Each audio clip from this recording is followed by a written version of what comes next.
은혜가 임한 사람은 당할 자가 없다라는 제목으로 하나님 말씀 증거하도록 하겠습니다. 마지막 메시지가 22, 23, 24장인데 세 부류에게 얘기하죠. 요단 동편에 있는 지파들 이제 돌아가기 전에 22장에 말씀을 증거하고, 또 23장에는 지도자들에게 유언 같은 말씀을 증거하고, 마지막 이제 백성들에게 말씀을 증거하는 것이 마지막입니다. 이 세 파트로 나눌 수 있는데요. 첫 번째 파트는 1절부터 13절까지인데 역사를 회고하는 겁니다. 역사를 회고하는데 핵심은 은혜. 하나님께서 이스라엘 백성들에게 처음부터 마지막까지 은혜를 베풀어 주셨다. 그래서 사실 성경을 잘 모르는 사람들 보면요, 1절부터 13절까지 내용이 창세기 12장부터 여호수아 전체까지를 요약한 것입니다. 그러니까 이렇게 좀 요약할 줄 아는 능력, 어떤 관점으로 창세기부터 여호수아까지를 보는지 그런 것들을 꼭 알 수 있다라는 것입니다. 그래서 이런 요약들, 또 스테반 집사님도 역사를 요약하죠. 어떤 관점으로 역사를 보는지 하는 것들을 배우는 것들이 꼭 필요하다고 생각을 합니다. 이거 어디서 말씀을 증거했느냐 하면, 원래 이스라엘 백성들이 전체적으로 놓고 볼 때 가장 중요하게 여기는 예배의 중심지는 실로죠. 그럼 이스라엘 백성들을 예배의 장소에 실로에 다 모여가지고 거기서 말씀을 증거하는 것이 옳을 것 같이 보이는데, 오늘 장면을 보니까 세겜입니다. 세겜이라는 곳은 어떤 곳이죠? 왜 여기 세겜에서 그랬을까요? 여호수아 8장에 보면은 세겜에서 언약식을 거행하는 게 보이죠. 세겜이라는 골짜기가 있는데, 성이 있는데, 지금 현대의 이스라엘에서는 나블로스입니다. 나블로스라는 세겜. 이게 또 그 신약에서는 수가성이라 그러죠. 수가, 이게 세겜, 나블로스 다 똑같은 데인데, 북쪽에는 에발산, 저주의 산이 있고, 남쪽에는 그리심산, 축복의 산이 있어요. 그래서 지금도 가보면은 그 세겜이라는 거, 수가라는 세겜이라는 데 가보면요, 거기 골짜기이기 때문에 양쪽에서 소리가 다 들릴 수 있도록, 여섯 지파가 들릴 수 있도록 자연적인 스피커 효과가 있는 도시가 있습니다. 세겜. 굉장히 중요한 데죠. 창세기 12장에 보면은 아브라함이 세겜에서 처음으로 단을 쌓고 제단을 쌓고 예배드렸던 곳, 세겜 의미가 있죠. 세겜 땅에는 아마도 우리 설악산 가면 흔들바위가 있듯이 그 유명한 장소가 있는가 봐요. 그게 모래 상수리 나무예요. 아마 커다란 상수리 나무, 아주 상징적인 나무가 있었는가 봐요. 그래서 세겜 그러면 세겜도 여러 장소가 있는데, 특별히 그 상수리 나무 아래에서, 여기도 돌 세우는 얘기가 나오잖아요. 여기서 다 모아놓고 언약식을 거행하더라. 그러니까 이스라엘의 뿌리 그러면 아브라함 아니에요. 아브라함부터 하나님 백성이 시작이 됐잖아요. 그러니까 세겜이라는 장소는 어마어마하게 중요한 장소죠. 그런데 그 세겜, 실로가 중요하고 세겜이 중요하다. 근데 실로가 아니고 세겜이었다라는 얘기는 무슨 얘기예요? 언약이 더 중요하다는 거죠. 언약. 그런 개념에서 온 거고, 그래서 이게 이 세겜이라는 장소가 여러분 얼마 전에 살폈지만 그 에브라임 지파 땅 아니에요. 그래서 에브라임 지파에 있던 도피성이 이 세겜에 있었어요. 그러니까 세겜 그러면 북쪽 그 사마리아의 중심지, 그렇게 이해를 할 수 있겠죠. 그러니까 한번 생각해 보세요. 남쪽 유다에게 있어서는 이스라엘 전체의 뿌리라 그러면 세겜이 될 수 있는데, 남쪽 유다가 사실은 예루살렘이라는 게 언제 나온 겁니까? 원래 갈렙 때 밑에 헤브론, 기랏 아르바, 그러니까 아낙 자손의 아버지가 아르바잖아요. 아르바의 조상쯤 되는 데를 뺏어서 헤브론, 거기서 다윗이 최초의 그 수도를 삼았고, 그 다음에 다윗이 있을 때까지 여부수 사람들이 예루살렘을 차지하고 있었잖아요. 다윗이 점령해서 예루살렘이 된 거죠. 그러니까 예루살렘의 시작은 언제부터요? 다윗부터 시작이에요. 그 이전에는 이스라엘 땅이 아니었어요. 그러니까 남쪽 유다에 있어서는 계속 어딜 강조하겠어요? 예루살렘을 강조해야 되겠죠. 그러니까 유다의 정통성이 거기 있기 때문에. 그래서 여러분 성경을 읽어보면 꼭 강조하는 게 뭐예요? 아브라함과 다윗의 자손, 이렇게 나오는 이유가 예루살렘을 강조하기 위해서. 그렇다 그러면 여러분들이 만약 사마리아 사람들이라 그러면 어디를 강조하겠습니까? 세겜을 강조하죠. 그래서 그 요한복음 4장 같은 데 보면 사마리아 여인, 특별히 그 수가성, 그게 세겜이거든요. 세겜성 여인이 여기 야곱의 우물도 있고 여기 막벨라 굴도 있고 뭐 땅 산 거 있잖아요. 이거 아브라함이 최초로 예배드린 곳이고 정통성 여기는 거 아니에요? 그러니까 이게 이 싸움이 얼마나 큰 싸움인지 아시겠죠. 그래서 어떤 지명을 얘기할 때 그 지명이 주는 의미 같은 것들을 꼭 둘 줄 알아야 된다라는 것입니다. 그러니까 세겜이라는 건 그런 곳이에요. 언약식을 했던 곳, 아브라함의 뿌리를 둔 곳, 다 모여서 이제 뭐죠? 아브라함의 그 언약과 약속, 또 여호수아 8장에서 강조했던 그 언약을 재확인하는 그런 의미가 있다라는 것입니다. 뭐 시간이 되시고 하면 진짜 성지순례를 가셔서 이 세겜이라는 곳에 가보면은 이게 얼마나 중요한 의미가 있는지 그런 것을 깨닫게 되겠죠. 거기서 1절부터 13절까지 내용을 들어보면은 이제 쭉 회고를 하는 얘기가 나오게 된다라는 것입니다. 먼저 1절은 한번 읽어보는 게 좋겠는데 장소 얘기니까 1절을 읽겠습니다. 시작. 여호수아가 이스라엘 모든 지파를 세겜에 모으고 이스라엘 장로들과 그들의 수령들과 재판장들과 관리들을 부르매 그들이 하나님 앞에 나선지라. 그리고 이제 2절부터 쭉 역사를 얘기를 합니다. 그러니까 언제부터 얘기를 하겠어요? 아브라함 얘기를 해요. 아브라함 얘기를 하는데 여기만 나오는 특이한 정보가 있죠. 아브라함의 아버지 데라가 있었는데 갈대아우로 거기서 다른 신 섬겼다라는 거예요. 우상 강사하던 사람이었다는 거예요. 이거 사실은 여호수아가 표현 안 했다면 몰랐죠. 이런 정보를 하나 더 주기도 하고. 그러니까 뭐예요? 데라라든지 아브라함도 처음부터 의인이 아니었다라는 거예요. 죄인을 부르셨다. 아브라함조차도 죄인을 불러서 믿음의 사람으로 만든 거지 처음부터 제대로 된 사람 아니었다라고 하는 것들을 보여주고 있습니다. 이건 뭐 이후에도 스데반의 설교에도 나오고 뭐 예수님도 그런 강조를 하고 있지 않습니까? 그리고 그 다음에 나오는 게 누구죠? 그 에서 야곱, 그죠? 에서 야곱의 얘기를 하면서 거기서 보여주는 게 또 뭐죠? 그 에서는 세일산이라는 곳에 정착하게 되었다. 그렇지만 약속의 자녀인 야곱은 오히려 애굽으로 내려가게 되었다. 이게 뭘 강조하는 겁니까? 선택받은 자가 오히려 더 어려움을 당하더라. 그래서 평탄한 것만이 좋은 건 아니죠. 우리 축구 선수 같아 그러면은 국가대로 뽑힌 선수들은 뽑아가지고 맨날 훈련시킬 거 아니에요. 왜 그렇죠? 뽑혔기 때문에. 떨어진 사람은 놀고 먹자 그러지 않겠습니까? 그럼 뭐가 더 좋은 거예요? 그냥 아무것도 안 하고 훈련도 안 하고 그냥 놀고 먹는 게 좋은 거냐? 그럴 수 없지 않느냐? 왜 우리에게는 고난이 있고 왜 우리에게는 연단이 있고 훈련이 있느냐? 뽑혔기 때문이다. 이런 메시지가 여기 또 숨겨져 있죠. 그래서 에서와 야곱 이야기를 좀 하고요. 2절부터 4절까지니까 그 내용을 한번 읽어보겠습니다. 시작. 여호수아가 모든 백성에게 이르되 이스라엘의 하나님 여호와께서 이같이 말씀하시기를 옛적에 너희의 조상들 곧 아브라함의 아버지 나홀의 아버지 데라가 강 저쪽에 거주하여 다른 신들을 섬겼으나 내가 너희의 조상 아브라함을 강 저쪽으로 이끌어내어 가나안 온 땅에 두루 행하게 하고 그의 씨를 번성하게 하려고 그에게 이삭을 주었으며 이삭에게는 야곱과 에서를 주었고 에서에게는 세일산을 소유로 주었으나 야곱과 그의 자손들은 애굽으로 내려갔으므로. 여기서 뉘앙스를 아시겠죠? 아브라함도 죄인 출신이었다. 그리고 야곱은 택한 백성이었는데 오히려 고난당하고 택함 받지 못했던 에서는 세일산을 얻어서 정착하게 되었다. 여기 뉘앙스를 아시겠죠? 봐라, 이게 택함 받은 백성의 고난이라는 게 있는 거다. 이런 것들을 지금 강조하고 있다라는 것입니다. 그 다음에 이제 모세로 쭉 넘어가요. 모세와 아론 얘기를 쭉 하면서 하나님이 보냈다는 거예요. 이스라엘을 애굽에서 건져내기 위해서. 그래서 부르심과 보내심, 이게 중요한 거죠. 그러니까 하나님께서 우리를 부르시고 보내신다는 거예요. 그러니까 보내심의 자리에 서 있어야 된다는 것입니다. 이게 굉장히 중요한 거예요. 그 다음부터 모세는 모세를 부르시고 떨기나무 불꽃 가운데서 부르셨잖아요. 그 다음에 보내셔요. 언제 모세가 강력하죠? 보내심을 받은 자리에 서 있을 때. 아론도 마찬가지죠. 아론도 하나님이 보내셨어요. 대제사장으로. 그 자리에 서 있을 때 제일 아름다운 거예요. 그의 1번, 2번 아들이 왜 나답과 아비후가 죽었죠? 보내심을 입은 자리에서 제대로 서 있지 못하니까. 그러니까 엘르아살과 그다음에 이다말이 나오잖아요. 세 번째, 네 번째 아들이 1, 2번 아들이 돼버리잖아요. 그게 왜 그렇죠? 계속해서 아론 지파의 그 말하는 내용이 뭐예요? 있는 자리에, 보내심을 있는 자리에 서 있어야 된다. 하나님이 우리를 보내신다.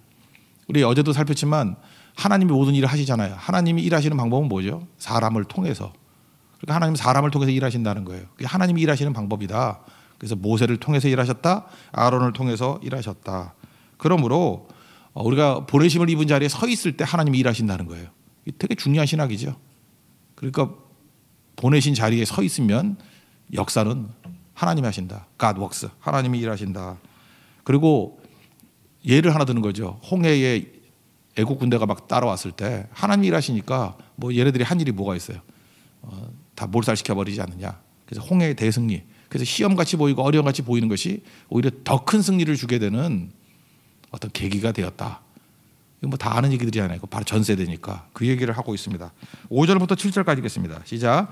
내가 모세와 아론을 보내었고 또 애굽에 재앙을 내렸나니 곧 내가 그들 가운데 행한 것 같고 그 위에 너희를 인도하여 내었느니라. 내가 너희 조상들을 애굽에서 인도하여 내어 바다에 이르게 한즉 애굽 사람들이 병과 마병을 거느리고 너희 조상들을 홍해까지 쫓아오므로 너희 조상들이 나 여호와께 부르짖기로 내가 너희와 애굽 사람들 사이에 흑암을 두고 바다를 이끌어 그들을 덮었나니 내가 애굽에서 행한 일을 너희의 눈이 보았으며 또 너희가 많은 날을 광야에서 거주하였느니라. 그 다음에 이제 뭐 들어와 가지고 헤스본 왕 시온과 바산 옥 요단 동편을 뭐 정복하는 얘기도 나오고요. 또 그다음에 발람의 저주. 발람이 저주를 했지만 저주가 됩니까 안 됩니까? 안 되죠. 하나님 백성들은 저주하려고 그래도 하나님이 허락하시 하지만 저주가 오히려 축복이 되더라. 그래서 발람 사건이 얼마나 중요한지 아시겠죠? 회고의 가운데 나올 정도니까. 그래서 민수기 25장 굉장히 중요한 사건이에요. 거기서 민수기 22장부터 나오는 그 발람 사건. 거기를 여러분들이 혹시 시간이 된다면 띄어서 거기를 읽어야 되죠. 이게 굉장히 중요한 사건이라는 거예요. 이게 어떤 터닝 포인트를 이루는 사건. 바알보올 사건. 발람 그러면 거짓 선지자의 대표가 된다는 것입니다. 8절부터 10절까지 읽겠습니다. 내가 너희를 인도하여 요단 저쪽에 거주하는 아모리 족속의 땅으로 들어가게 하매 그들이 너희와 싸우기로 내가 그들을 너희 손에 넘겨주매 너희가 그 땅을 점령하였고 나는 그들을 너희 앞에 멸절시켰으며 또한 모압 왕 십볼의 아들 발락이 일어나 이스라엘과 싸우더니 사람을 보내어 볼의 아들 발람을 불러다가 너희를 저주하게 하려 하였으나 내가 발람을 위해 듣기를 원하지 아니하였으므로 그가 오히려 너희를 축복하였고 나는 너희를 그의 손에서 건져내었으며. 그러니까 저주의 세력이 우리 가운데도 있죠. 우리 뭐 저주하고 공격하는 세력들이 있잖아요. 그런데 우리가 하나님께서 부르시고 보내시는 자리에 서 있기만 하면 그 모든 저주가 다 축복이 된다는 거예요. 그러니까 우린 사람에 대해서 일일이 뭐 원수 갚으려고 그러고 뭐 저거 왜 그러냐 그럴 필요가 없다라는 거예요. 그러니까 이거 이스라엘에게 주신 귀중한 거죠. 주님께 붙어 있는 게 중요한 거지 일일이 사람에게 대응하는 건 올바른 게 아니다. 그런 걸 얘기해 주고요. 그 다음에 하나님께서 여기서 또 중요한 개념이 나오는데 창세기도 나오죠. 왕벌이라는 거. 왕벌. 저는 왕벌이라는 말을 우리 한국말로는 그냥 말벌이거든요. 말벌. 그래서 말벌 제가 그 유튜브 보는 순서 설명해 드렸죠. 그 동물의 왕국 이거 쭉 보다가 다 봤어요. 이제 뭐 더 볼 게 없어. 왜냐하면 보는 속도가 더 빠르니까 만드는 속도보다. 그 다음에 쥐덫에 대해서 또 마우스 트래블에 대해서 쥐 어떻게 잡나 그거 연구하다가 이것도 거의 다 봤어요. 이제 재미가 없어. 그래서 요즘에 뭐 하냐면 그 벌집 제거하는 거 있죠. 뭐 이렇게 쓰고 다니는 거. 그것도 하루에 또 한 5개씩 보고 있어요. 그러니까 또 재밌더라고. 근데 거기서 재밌는 게 뭐냐면 일반 벌들이 있지 않습니까? 근데 특별히 말벌이 있더라고. 말벌. 이 말벌 한 마리 정도가 들어가면요. 이 일반 벌집을 쑥대밭을 만들어놔요. 전멸시켜요. 그 세계를 전멸시켜버려. 그러니까 말벌이 엄청나게 무서운 거죠. 우리 뭐 시골에 가면은 뭐 어른들이잖아요. 말벌 조심하라고. 말벌은 함부로 손대다 큰일 나죠. 죽어요 사람. 근데 이게 말벌이에요. 말벌. 그러니까 호넷이라고 호넷. HORNET. 호넷. 이게 그게 말벌이거든요. 근데 성경 번역은 왕벌이라고 번역됐어요. 왕벌 그러면 힘들어요. 말벌이에요. 말벌. 원문은 말벌이에요. 근데 말벌이 와가지고 이스라엘을 건져줬다고 이상하잖아. 뭐 벌떼를 보냈나? 그래서 이걸 해석을 여러 가지를 하고 있는데 예를 들어서 그냥 킹제임스 버전이라든지 또는 NIV 같은 데는 그냥 호넷이라고 왕벌이라고 번역을 했고 뜻을 모르니까 그냥 왕벌. 그러면서 그 써놓고 뜻하기는 하나님의 외부 세력, 그래서 뭐 애굽의 왕이었다라고 해석하는 사람도 많고 뭐 이렇게 해석을 해요. 그리고 제가 좋아하는 NLT에서는 이걸 의역을 해가지고 테러라고 번역해서 테러. 하나님께서 두려움을 보내셔서 테러, 공포, 그 테러, 이 공포심을 보내가지고 그들을 물리치셨다 이렇게 해석을 했다고요. 우리 한글 성경은 이게 직역을 하잖아요. 그래서 그냥 왕벌로 쌓았다. 왕벌의 해석은 여러 가지가 있어요. 아까도 얘기했잖아요. 그냥 왕벌, 진짜 벌 보냈다라고 하는 단순하게 해석하는 사람이 있고, 그다음에 NLT 같은 데는 공포를 보냈다라고 의역을 하는 경우가 있고, 또 하나는 이걸 또 의역해가지고 해석까지 집어넣은 거죠. 이제 바로 왕의 상징이래요. 왕벌이. 그래서 뭐 외부의 왕을 보내서 이스라엘을 구원해줬다 이렇게 해석을 하는데 어떤 해석이 되든 간에 하나님이 외부 세력을 통해서 우리 힘 말고 다른 세력을 통해서 우리를 도와주셨다. 그런 얘기입니다. 그래서 우리 인생 가운데도 어떤 때는 말벌을 보내가지고 도와줄 때가 있어요. 의도치도 않았을 때 그렇게 이스라엘을 도와주셨다. 한번 읽어보면 됩니다. 우리 11절부터 13절까지 12절에 왕벌 나옵니다. 다 같이 읽겠습니다. 시작. 너희가 요단을 건너 여리고에 이른즉 여리고 주민들 곧 아모리 족속과 브리스 족속과 가나안 족속과 헷 족속과 기르가스 족속과 히위 족속과 여부스 족속이 너희와 싸우기로 내가 그들을 너희 손에 넘겨 주었으며 내가 왕벌을 너희 앞에 보내어 그 아모리 족속의 두 왕을 너희 앞에서 쫓아내게 하셨나니 너희의 칼이나 너희의 활로서 이같이 한 것이 아니며 내가 또 너희가 수고하지 아니한 땅과 너희가 건설하지 아니한 성읍들을 너희에게 주었더니 너희가 그 가운데에 거주하며 너희가 심지 아니한 포도원과 감람원의 열매를 먹는다 하셨느니라. 신명기의 약속이 그대로 이루어졌다는 거죠. 우리가 아무것도 하지 않았는데 하나님이 다 허락하시더라. 그러니까 왕벌 보내가지고 내 힘이 아닌 힘으로 승리를 거두고 수고도 안 했는데 건설하지 않은 성읍을 얻게 되고 그죠? 짓지 않은 집에서 거주하게 되고 심지 않은 포도원을 누리게 되고 이게 핵심이 뭐죠? 은혜. 은혜였다라는 거예요. 1절부터 13절까지 총 내용이 뭐냐면 우리 여기까지 온 게 우리의 공로가 뭐가 있냐? 은혜였다. 은혜. 우리 얼마 전에 그 소천하신 그 피아니스트 작곡가 있잖아요. 신상호 형제. 신상호 형제는 일반 뭐 드라마에서도 많이 뭐 했죠. 뭐 기억나는 게 뭐 여러 드라마 노래도 되게 많이 하는데 베토벤 바이러스 뭐 거기도 음악 나오고 일반 사회에서 되게 많이 했던 거예요. 이분이 그 장례식 때 울려 퍼졌던 노래가 하나님의 은혜죠. 나를 지으신 이가 하나님. 그 노래 있죠. 조금 끝나고 나서 한번 해봅시다. 그죠? 하나님의 은혜. 자기 평생의 삶에서 제일 좋아하는 찬양이 그거래요. 내 삶 전체가 하나님의 은혜였다. 이게 여호수아가 창세기 12장부터 자기 죽음까지 이스라엘에게 주셨던 하나님의 관점이 뭐였냐? 은혜였다.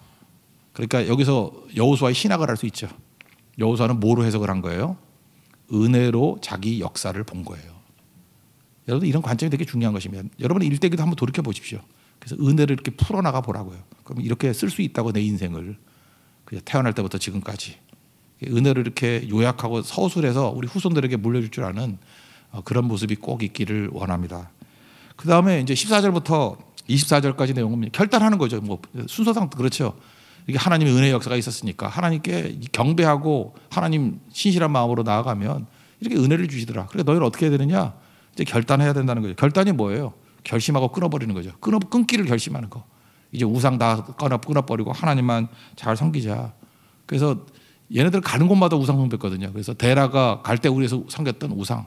그 다음에 또 애굽에서도 또 우상 숭배. 애굽에서의 우상. 또 여기 가나안에 왔으니 가나안에 또 우상이 있어요, 없어요? 있죠. 그러니까 우리가 가는 곳마다 동시에 하나님도 계시지만 항상 우상 숭배 위기가 있는 거죠. 데라도 갈대우리에서 우상의 위협. 애굽 끌려갔을 때도 거기도 위협. 가나안에 와서 진멸시키라는 이유가 뭐예요? 하나님 말고 우상 섬기려고 하는 유혹들이 있다는 거예요. 이방 종교는요 이런 거 결단할 이유가 없어요. 왜냐 다신교니까 그냥 하나 집어넣고 같이 섬기면 되잖아요. 아 우리는 뭐 예수님, 부처님, 뭐 마음에 뭐 이러면서 기도하는 거 장난으로 그런 적 있잖아요. 그게 다신교예요. 그냥 아무거나 불러가지고 하나 맞으면 된다 이런 거. 그러니까 갈등이 없죠, 갈등이. 근데 특별히 일본 선교도 그렇고 인도 선교도 그렇고 네팔 선교도 그렇고 오로지 하나님만 유일신을 얘기해야 돼요. 하나님만 섬기라. 나머지는 가짜다. 진짜는 하나님밖에 없다. 그 결단이 필요한 거죠. 그 결단하는 거예요. 양다리 걸치지 말라. 양다리 걸치지 말라. 그 말씀을 하고 있습니다. 14, 15절만 읽겠습니다. 시작. 그러므로 이제는 여호와를 경외하며 온전함과 진실함으로 그를 섬기라. 너희의 조상들이 강 저쪽과 애굽에서 섬기던 신들을 치워버리고 여호와만 섬기라. 만일 여호와를 섬기는 것이 너에게 좋지 않게 보이거든 너희 조상들이 강 저쪽에서 섬기던 신들이든지 또는 너희가 거주하는 땅에 있는 아모리 족속의 신들이든지 너희가 섬길 자를 오늘 택하라. 오늘 나와 내 집은 여호와를 섬기겠노라 하니. 일전에 조사를 해봤더니 가훈 가운데 제일 많은 가훈이 이거래요. 나와 내 집은 여호와를 섬기겠노라. 이유가 뭐냐 했더니 엠마오에서 이 액자를 제일 많이 팔았다 그래요. 그래서 그렇다는데 여러분들 이런 결심을 해야 돼요. 나와 내 집은 여호와를 섬기겠노라. 이거 얘기하면서 옛날에 뭐 여러분 예화 같은 거 많이 들었죠. 신대륙의 그 두 청년이 이제 영국에서부터 이민을 갔대요. 미국으로 이민을 갔는데 이 사람들 18세기 사람들인데 두 사람 얘기를 하죠. 마르크스 슐츠라는 사람하고 또 하나는 제1차 대각성 운동의 주역이었던 목사님 조나단 에드워드. 이게 왜 재미있냐면은 뉴욕시 교육위원회에서 이 사람들이 죽고 사후 150년이 지나고 난 다음에 두 가문을 연구했던 적이 있어요. 이게 자료로 남아가지고 지금도 많이 얘기하고 있잖아요.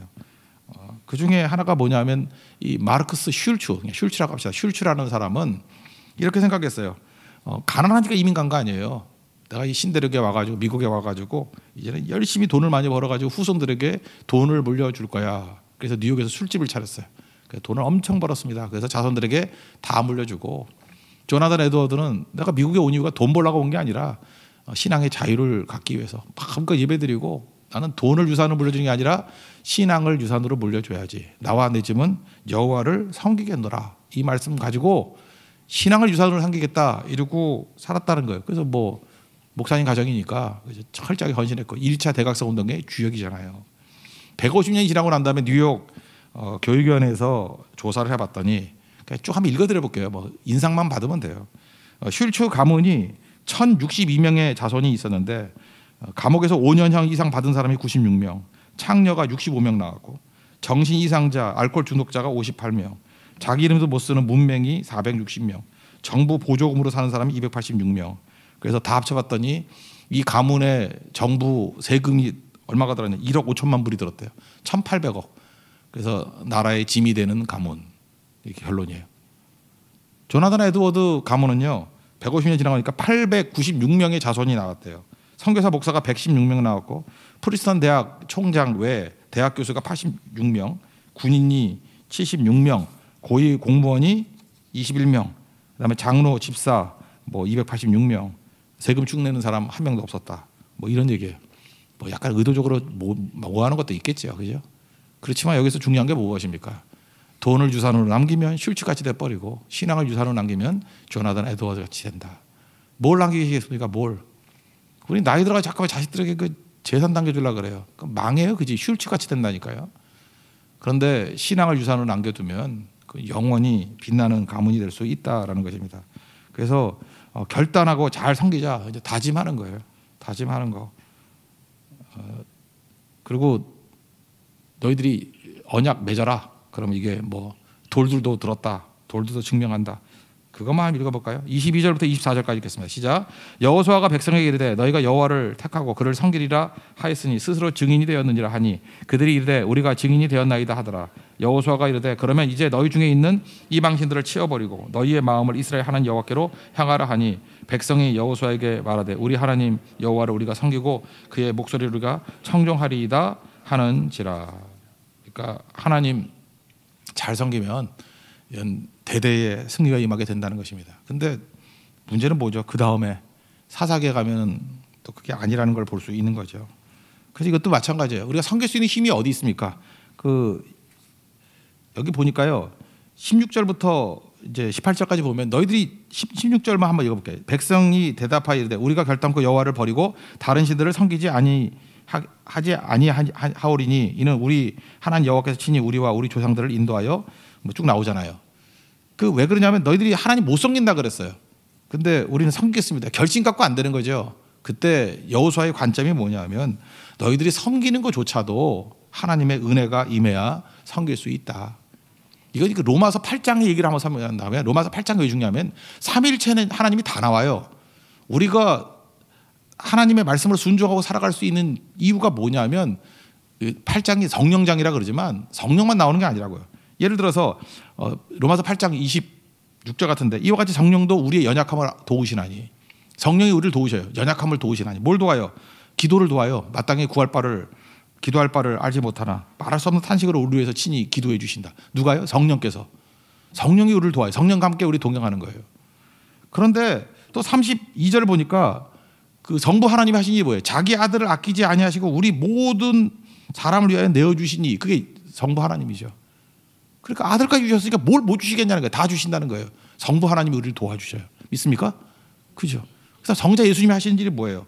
34절 보니까 누가 정죄하리요? 죽으실 뿐 아니라 다시 살아나신 이는 그리스도 예수시니 그죠? 부활하신 예수님이잖아요. 부활하신 그는 하나님 우편에 계신 자예요. 우리를 위하여 지금도 뭐예요? 강구하시는 자니라. 그러니까 삼위일체 하나님이 다 우리를 도와주시니까 우리가 이렇게 순종하고 살아갈 수 있는 거라고요. 그래서 신앙생활을 내가 하는 거 아니에요. 은혜로 하는 거지, 은혜. 그러니까 여기서 강조하는 게 뭐죠? 여호수아의 신학을 한마디로 한다. 은혜의 신학이에요.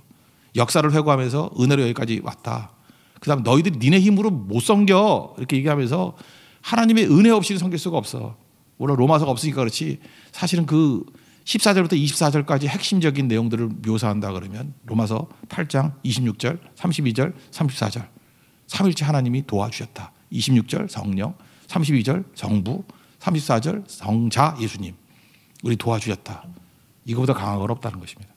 우리 평생의 삶이 삼위일체 하나님이 도우시는 은혜 아래서 살아가는 하나님의 거룩한 종 되기를 바랍니다. 마지막 얘기 나와요. 세 개의 무덤인데 간단히 얘기할게요. 세 개의 무덤. 하나는 여호수아의 무덤. 110세에 죽었다. 딥나세라에 죽었다. 그 다음에 요셉의 무덤. 이건 뭐 아시죠? 창세기 50장에서 뼈 가져가라. 그때 진짜 묻혔다. 거기에. 약속이 이루어진. 그러니까 믿음으로 본 거죠. 마지막에 엘르아살 죽음. 그의 아들 비느하스가 있잖아요. 비느하스가 그 다음 세대를 잘 이끌어가야 되는데 비느하스가 리더십을 발휘해서 이끌어간 게 아니고 사사기에 혼란이 또 오기 시작하죠. 그러니까 잘 보라는 거예요. 믿음을 유산으로 남기지 못했을 때 나타나는 현상이 뭔가. 여러분 지금 자녀들에게 믿음을 유산을 나타나지 못하면 이제 사사기를 보면 됩니다. 우리 후손들이 무슨 꼴이 되는지. 근데 신앙을 유산을 남긴다 그러면 사실 우리가 원래는 이래야 돼. 여호수아 전서, 여호수아 후서가 사사기인데 여호수아 후서가 되지 못해요. 그게 사사기의 혼란기. 우리 인생 가운데는 사사기가 아니라 여호수아 후서가 될 수 있는 그런 승리의 모습이 있기를 기원합니다. 모두 자리에 세련하겠습니다.